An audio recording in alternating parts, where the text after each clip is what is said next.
I flew to Albany without warning and found my son bleeding out in an ICU bed. His wife was at a luxury resort with her personal trainer, so I destroyed her in 48 hours. By the time she realized what happened, she had nothing left but handcuffs. I am Richard Callahan, 67 years old, and I used to sit on the bench as a federal judge in Manhattan. I thought I had retired from destroying lives, but that Thanksgiving night, I learned that justice doesn't retire. It just waits for the right moment to strike. Before I tell you how I dismantled a gold digger's entire existence in less than 2 days, hit that like button and subscribe to Obsidian Vengeance. Tell me in the comments which state you're watching from. I want to know how far this story of retribution travels. The call came at 9:47 p.m. on Thanksgiving night. I was in my study in Brooklyn, nursing a bourbon and reading case files I didn't need to read anymore. Old habits. My phone lit up with a number I didn't recognize. Upstate New York area code. I almost didn't answer. Mr. Callahan? A woman's voice. Professional. Tired. This is Albany Medical Center. Your son Jonathan has been in a serious automobile accident. You're listed as his emergency contact. The glass slipped from my hand. I didn't hear it shatter. I was already moving, grabbing my keys, my wallet, my coat. The next thing I remember clearly was my hands gripping the steering wheel so hard my knuckles turned white as I drove north on the Taconic Parkway, pushing my Mercedes well past the speed limit. 3 hours. It took me 3 hours to get there. 3 hours of my mind running through every scenario, every possibility. Jonathan was my only child. After his mother died when he was 12, it was just the two of us. I raised him to be better than me, smarter than me, kinder than me. He became a cardiac surgeon at Mount Sinai. He saved lives for a living. He was supposed to be untouchable. Albany Medical Center rose out of the darkness like a fortress of fluorescent lights. I didn't park properly. I left the car at the emergency entrance with the keys in it and walked through the sliding doors. The smell hit me first. That cocktail of disinfectant and desperation that every hospital has. The nurse at the desk saw my face and didn't ask me to sign in. She just pointed. ICU, 4th floor, room 408. I took the stairs. I couldn't wait for the elevator. By the time I reached the 4th floor, my lungs were burning, but I didn't slow down. I found room 408 and pushed the door open. My son was barely recognizable. His head was wrapped in bandages. His face was swollen, purple, grotesque. Tubes snaked into his arms, his nose, his chest. The ventilator hissed like a mechanical snake. The monitors beeped, a steady rhythm that told me he was alive, but only technically. But it wasn't the injuries that made my blood freeze. It was the empty chair beside his bed. The vinyl recliner sat against the wall, untouched, cold. There were no flowers. There was no purse thrown on the side table. There was no coffee cup, no tissue box, no sign that anyone who loved him had been here. Where was Isabella? I turned to the nurse who had followed me in. Where is his wife? She hesitated. That pause told me everything. In 30 years on the bench, I learned to read silence. Hesitation means someone is hiding something. Mrs. Callahan left about 2 hours ago, she said carefully. She said she needed to go home to get some rest. She said she'd been here since he came in, and she was exhausted. I looked at my watch. It was nearly 1 a.m.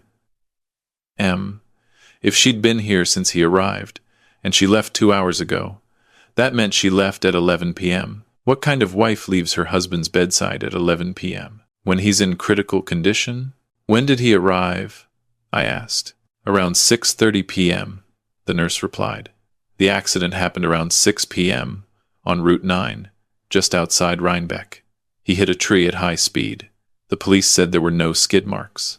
It looked like he just drove off the road.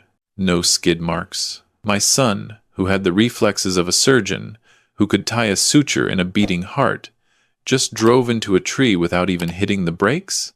Where was he going? I asked. The nurse checked her chart. According to his wife, they were driving back from Thanksgiving dinner at their cabin upstate. She said he was driving. She was asleep in the passenger seat. The impact woke her up. She called 911. I nodded slowly. I walked to the bed and looked down at Jonathan.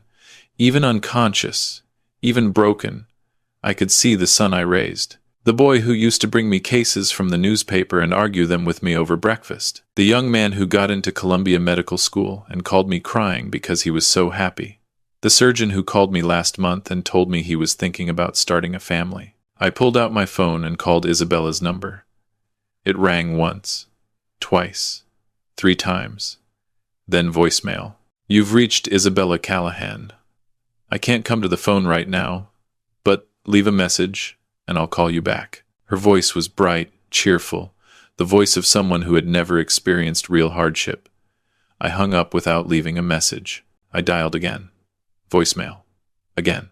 Voicemail. I looked at the nurse. Do you have an address for where she went?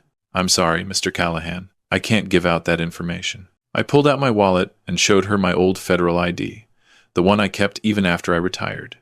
It didn't have any real authority anymore, but it looked official enough. His wife is unreachable, I said, my voice dropping into the tone I used in the courtroom. My son is in critical condition. I need to know where she went in case there's an emergency and we need her consent for surgery. The nurse looked at the ID, then at me, then at Jonathan. She made a decision. The Mohonk Mountain House, she said quietly. She mentioned she was going to their cabin nearby, but she asked us to call her at the Mohonk Mountain House if there were any changes. Mohonk Mountain House. I knew that place. It was a luxury resort in the Shawangunk Mountains, about an hour south of Albany. 5-star rooms, spa treatments, gourmet dining. It cost more per night than most people made in a week. Why would a woman whose husband was dying go to a luxury resort instead of home? I pulled out my phone and opened the tracking app I had installed on all our family phones years ago.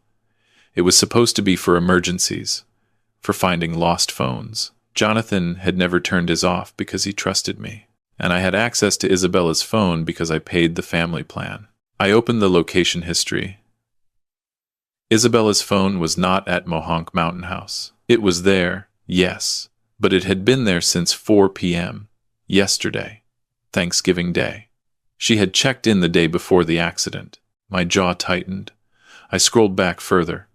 She had been at that resort for 3 days. While Jonathan thought she was visiting her sister in Boston, she was at a couple's retreat less than 90 miles from home. I zoomed in on the location. Her phone was currently in a building marked Alpine Spa and Wellness Center. At 1:15 inches the morning, she was at a spa. But she wasn't alone. The family tracking showed another phone in the same location. I frowned and checked the device list. It was labeled M. Steele, shared device. Marcus Steele. I knew that name. He was Jonathan's personal trainer, the guy my son hired 6 months ago when Isabella convinced him he needed to get in better shape for his demanding schedule.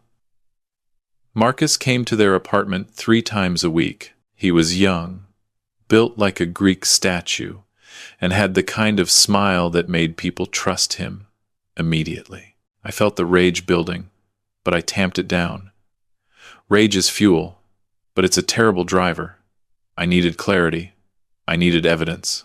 I turned to the nurse. I need to see the attending physician. 5 minutes later, a young doctor in green scrubs walked in, looking exhausted. Dr. Patricia Ramos, according to her badge. Mr. Callahan, she said, shaking my hand. I'm so sorry about Jonathan. He's stable for now, but the next 48 hours are critical. What are his injuries? Severe head trauma, 3 broken ribs, collapsed lung, fractured pelvis. But what concerns me most is the internal bleeding. We've stabilized it for now, but if it starts again, we'll need to operate immediately. Will he recover? She paused. If he makes it through the next 2 days, his prognosis is good. He's young, he's healthy, he's a fighter. But right now, it's touch and go. I nodded. Doctor, I need you to run a toxicology screen. She blinked. We already did a standard tox screen. No alcohol, no drugs. I need you to run an extended panel, I said. Check for blood thinners, anticoagulants, anything that would affect clotting. Dr. Ramos frowned. Why would you think? Just run it, I said. Please. I'll pay for it myself if the insurance won't cover it. She looked at me for a long moment, then nodded. I'll put the order in now. I sat down in that empty chair and waited. I pulled out my laptop and connected to the hospital Wi-Fi. I had resources most people didn't. 30 years as a federal judge meant I knew people. I knew investigators, forensic accountants, private detectives who owed me favors. I sent 3 emails. The first was to Daniel Wu, a forensic accountant who had testified in dozens of my cases. I asked him to pull all financial records for Isabella Callahan and Marcus Steele for the past year. The second was to Grace Martinez, a private investigator who specialized in marital infidelity. I asked her to surveil the Mohonk Mountain House and document everything. The third was to my attorney, Helen Berkowitz, asking her to prepare documents for an emergency restraining order and power of attorney transfer. Then I waited. At 6:30 a.m., Dr. Ramos came back. Her face was pale. She was holding a printout. "Mr. Callahan," she said quietly, closing the door behind her. "You were right to ask for the extended panel." She handed me the paper. I scanned the numbers. My eyes stopped on one line. Warfarin levels, 15.2 milligrams per liter. Normal therapeutic range, 1 to 3 milligrams per liter. Warfarin, I said. "That's a blood thinner." "Yes," Dr. Ramos said. "A very powerful one. At these levels, any minor trauma would cause massive internal bleeding. A car accident at even moderate speed would be catastrophic." "Is my son on warfarin?" "No. His medical records show no prescription for anticoagulants. He's a cardiac surgeon. He would never take something like this without medical supervision." I looked at the paper. "How long would it take for levels this high to build up?" "At least a week of daily high doses," she said. "This wasn't an accident, Mr. Callahan. Someone poisoned your son." The world tilted. I gripped the armrest of the chair. "You're saying someone deliberately gave him a drug that would make him bleed out if he got hurt?" "I'm saying that the levels in his system are not consistent with therapeutic use or accidental ingestion. This was intentional. And given the timing with the car accident," she trailed off. "Someone tried to kill him," I finished. She nodded. I stood up. "Doctor, I need you to call the police. Report this as an attempted homicide. And don't let anyone near him except medical staff with proper ID. No visitors without my explicit approval." "What about his wife?" "Especially not his wife." Dr. Ramos looked shocked, but she nodded. "I'll notify security." I walked out of the room and called Helen Berkowitz. She answered on the first ring. "Richard, I got your email. What's happening?" "Jonathan's been poisoned. I need emergency guardianship transferred to me immediately. His wife is a suspect." "Jesus. Okay. I'll file the papers this morning. We can get an emergency hearing by noon." "Good. And Helen, I need you to freeze all joint accounts. Every penny. On what grounds?" "Suspected financial fraud and attempted homicide. I'll have the evidence within the hour." I hung up and checked my email. Daniel Wu had already responded. He worked fast. The email contained 3 attachments. I opened the first one. It was a life insurance policy. Jonathan had taken out a $10 million term life policy 6 weeks ago, with Isabella as the sole beneficiary. The policy had a double indemnity clause for accidental death. If Jonathan died in that car crash, Isabella would get $20 million. I opened the second attachment. It was a credit card statement for Isabella's personal account, the one I didn't have access to. Over the past 3 months, she had spent $47,000. The charges included designer clothes, jewelry, a first-class ticket to Paris she hadn't told anyone about, and payments to Mohonk Mountain House. Multiple payments. She'd been there at least 6 times in the past 2 months. The third attachment made my stomach turn. It was a bank statement for Marcus Steele. 2 weeks ago, he had received a wire transfer for $15,000 from an account registered to a shell company in Delaware. Daniel had traced the company. It was registered to Isabella's maiden name. She had paid Marcus $15,000 2 weeks before my son's accident. My phone buzzed. It was Grace Martinez, the PI. "Richard, I'm at Mohonk. I have eyes on your daughter-in-law." "What's she doing?" "She's having breakfast on the terrace with a man. Mid-30s, athletic build. Looks like a fitness model. They're very comfortable with each other. Lots of touching, Kissing. I've got photos. That's Marcus Steele, I said. Keep watching them. Document everything. I want timestamps. Photos. Video, if possible. Copy that. I hung up and sat back down next to Jonathan. I took his hand, careful not to disturb the IV line. I'm going to fix this, son, I whispered. I'm going to make sure she never hurts anyone again. At 11:47 a.m., my phone rang. It was Isabella. I let it ring 3 times before I answered. Richard, she said, her voice thick with fake tears. Oh my God, Richard, have you heard? Jonathan's been in an accident. I'm so scared. I don't know what to do. Where are you, Isabella? I'm at home. I just woke up. The hospital called me this morning with an update. They said he's stable, but I'm terrified. I'm about to drive back up there. You're at home? Yes. I needed to shower and change clothes. I was at the hospital all night. I'm exhausted, but I'm heading back now. Every word was a lie. She was at Mohonk. She hadn't been home. She was sitting on a terrace, drinking mimosas with her lover, while my son fought for his life. Don't come to the hospital, I said calmly. What? Why not? Because you're not at home, Isabella. You're at Mohonk Mountain House with Marcus Steele. And you're not welcome at my son's bedside. The silence on the other end was absolute. I could hear her breathing, fast and panicked. I don't know what you're talking about, she finally said. I'm at home. I don't know who told you. I have GPS tracking on your phone. I have photos of you and Marcus having breakfast 20 minutes ago. I have bank records showing you paid him $15,000. And I have toxicology reports showing Jonathan was poisoned with warfarin for at least a week before the accident. So let me be very clear, Isabella. You are not coming near my son. You are not touching his medical decisions. And by the end of today, you won't have access to a single cent of his money. She didn't cry. She didn't apologize. Her voice went cold, hard. You can't prove anything. Watch me, I said, and hung up. I called Helen Berkowitz. File everything. Now. By 2 p.m., I had emergency guardianship. By 3 p.m., all joint accounts were frozen. By 4 p.m., Isabella's credit cards stopped working. I knew because Grace Martinez called me. Richard, you need to hear this. Isabella and Marcus just tried to check out of Mohonk. Her card was declined. Then his card was declined. She's screaming at the front desk right now. They're threatening to call the police if she doesn't pay the $6,800 bill. Let them call the police, I said. I want her arrested for theft of services. It'll keep her busy while I work. I opened my laptop and started making calls. I called the district attorney's office in Albany. I called the state police. I sent them the toxicology reports, the financial records, everything. By 6 p.m., there was a warrant out for Isabella's arrest for attempted murder. By 7 p.m., she and Marcus were in custody. I drove to the state police barracks in Albany to watch them bring her in.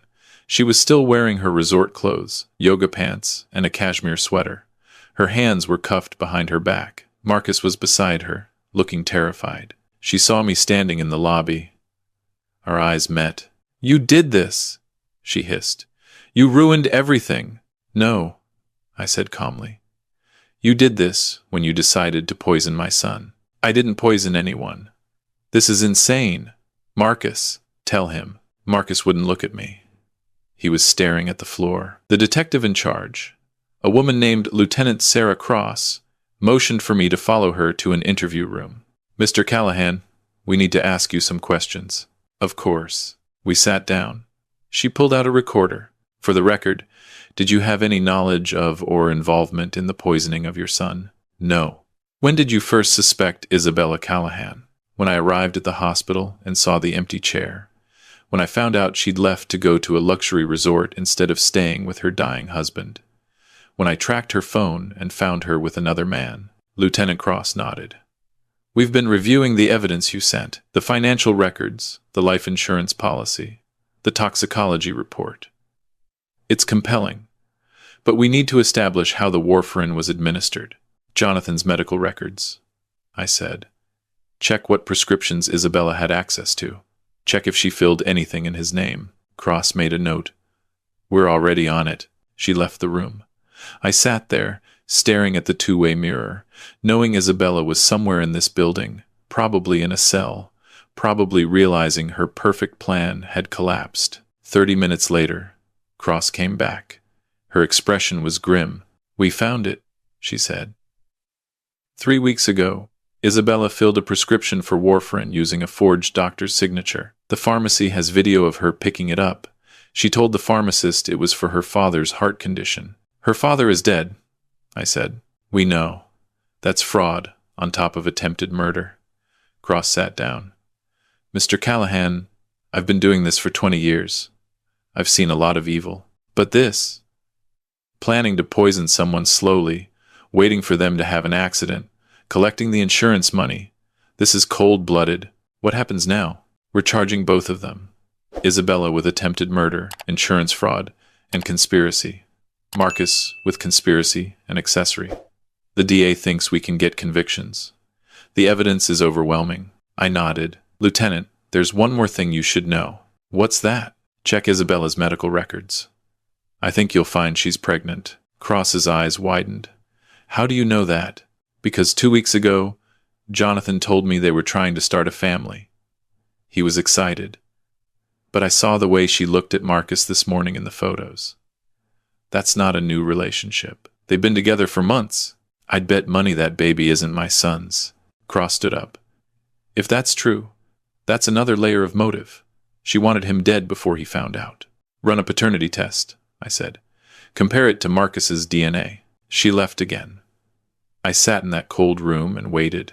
At 11 p.m., Cross came back with a folder. She slid it across the table. "Preliminary results," she said. "You were right. She's 10 weeks pregnant. And based on the timeline and her phone records, she was with Marcus almost exclusively during the conception window. There's a 94% probability Marcus is the father." I closed the folder. "So she poisoned my son, tried to stage his death as an accident, planned to collect $20 million, and run away with her lover and their baby." "That's exactly what happened." I stood up. "When's the arraignment?" "Tomorrow morning, 9 a.m. I'll be there." I drove back to the hospital. It was past midnight. Jonathan was still unconscious, but the monitors showed his vitals were improving. The bleeding had stopped. The doctors said if he continued to improve, he might wake up in the next few days. I sat in that chair and held his hand. "She's gone, son," I whispered. "You're safe now." The arraignment was a circus. The media had gotten wind of the story. A beautiful influencer and her fitness trainer lover accused of poisoning a cardiac surgeon for insurance money.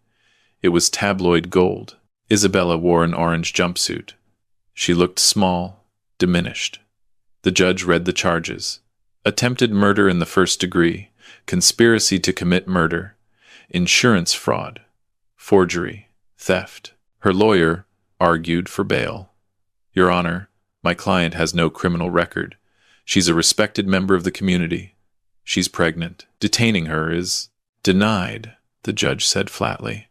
"The defendant is a clear flight risk and a danger to the victim. She will be held without bail pending trial." Marcus's bail was also denied. As they led her away, Isabella turned and looked at me in the gallery. Her eyes were empty, hollow. She knew it was over, but I wasn't done. Over the next week, while Jonathan slowly woke up and began his long recovery, I worked with Helen Berkowitz to dismantle every piece of Isabella's life. We sued for divorce on grounds of attempted murder. We filed for full restitution of all money she'd spent from joint accounts. We traced every asset she had and froze it. Her Instagram account, where she had 340,000 followers, was deleted after sponsors dropped her, and her posts were flooded with hate comments. Her modeling contracts were terminated. The luxury apartment she'd rented with Jonathan's money was repossessed. Even Marcus's gym fired him when the story broke. I made sure that every single news outlet, every blog, every social media platform knew exactly what she had done. 2 months later, Jonathan was out of the hospital. He was weak, but recovering. We sat in my study in Brooklyn, the same room where I'd gotten the call that night. "Dad," he said quietly, "thank you for everything." "You don't have to thank me." "I do. You saved my life." I was so blind. I thought she loved me. I poured him a glass of water. She loved your money. She loved the lifestyle. He nodded, staring at his hands. The baby. It wasn't mine. I know, son. I wanted kids so badly. I thought we were building a life together. You will have kids, I said, with someone who deserves you, someone who sees you for who you are, not what you can give them. He looked at me. How did you know to check for poison? Because someone who leaves their spouse dying to go to a resort with their lover is capable of anything, and because I've spent my life watching people lie. I know what guilt looks like. I know what malice looks like. What happens to her now? Her trial is in 6 months. The DA is pushing for maximum sentences. With the evidence we have, she's looking at 25 to life. Marcus will probably get 10 to 15 as an accessory. Jonathan was quiet for a long time. I hope she thinks it was worth it. Every day in that cell. I hope she remembers the $20 million she never got. I hope she thinks about the life she could have had if she'd just been honest. 6 months later, I sat in the courtroom as the jury delivered their verdict. Guilty on all counts. The judge sentenced Isabella Romano Callahan to 30 years in prison without possibility of parole for 20 years. Marcus Steele got 15 years. As they led her away, Isabella looked at me one last time. She didn't look angry anymore. She just looked broken. I felt no satisfaction, no joy, just a cold, hard certainty that justice had been served. Jonathan is thriving now. He's back at work, saving lives. He met someone new, a pediatric nurse, who loves him for who he is. They're taking things slow, building something real. As for me, I learned that retirement doesn't mean you stop fighting. It just means you choose your battles more carefully. Money doesn't buy loyalty. It doesn't buy love. It can't buy back the time Isabella stole from my son's life or the trust she shattered. But money is a tool. It's a weapon. And if you know how to use it, you can protect the people you love and destroy the people who threaten them. I'm Richard Callahan, and this is my message to anyone watching. If you see someone treating your family like a bank account, if you see someone more interested in your assets than your heart, get out. Document everything. Trust your instincts. And if they cross the line, if they try to hurt someone you love, don't just walk away. Make sure they face consequences. Real consequences. Because true justice isn't given by the courts alone.